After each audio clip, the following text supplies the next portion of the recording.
Ate! Ma, ba't hindi kayo nagsabi na pupunta kayo dito? Marge, hindi mo ba natanggap yung text ko? Nalobat kasi yung cellphone ko. Okay lang ba kayo? Sinaktan ba kayo ng guard? Okay na, safe na sila. I have already handled everything. Hindi nila kayang masas ko. Okay na sana eh. Hero na, kaso mahangin. May sinasabi ka? Oh, di, okay, wala. Ang sabi ko lang, parang nagiging hobby mo na yatang maging savior sa family ko. Bukod sa na may utang na ako sa pera, parang mababaon ako sa utang ng loob sa'yo. Alam mo, next time kasi, mag-abiso ka sa mga guards na may darating kang bisita. Para makakapasok din sila ng maayos. Alam mo, nakakapagod din maging knight in shining armor mo. Salamat ulit, sir. You're welcome. Aling Evelyn, mauuna na po ako. Maraming salamat po ulit, Sir Pao. Jobert, una na ako una na si Kuya. Bye-bye, Kuya Baet! Sige, bye-bye. Parang po. Ayun.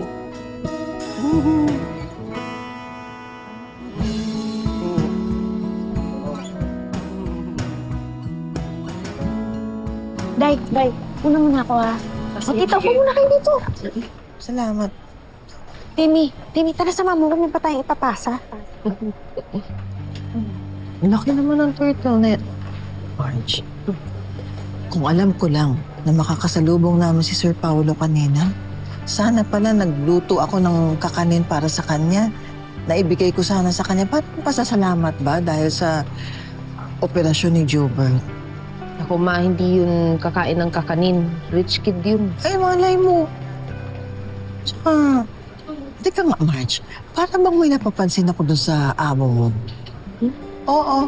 Bakit pa parang ang bait-bait sa'yo ng amo mo, Marge? Di kaya may gusto sa'yo, Marge? Gusto Kuya Baet, ate. Ano sabi mo, Jobert? Manood ka na nga lang ng turtle, oh. Ikaw talaga. Ma, huwag mong pansinin si Mama yung mga sinasabi niya, ha? Ma, huwag mong bigyan ng kulay yung pagtulong sa akin ni Sir Paulo. Tsaka baka kung ano nang iisipin ni Jobert, ha? Sige na, umupo ka muna dyan, Ma. May isasubmit lang akong files. Babalik din agad ako at uuwi na tayo, ha?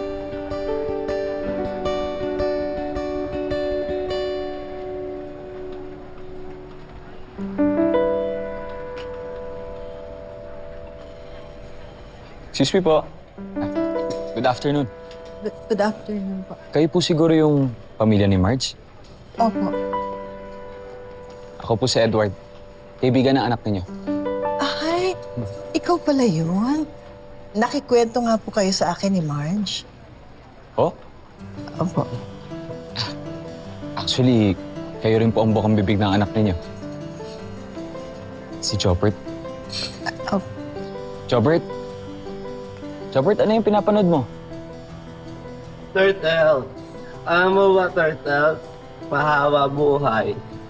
Abot na yan 50 years. Wow, hindi alam ni Kuya Edward yun, ha? Kuya, parang si Kuya Baet. Kuya Bait?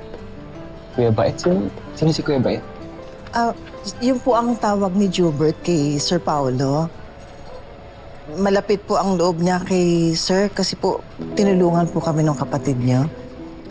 Gusto Kuya Baet si ate.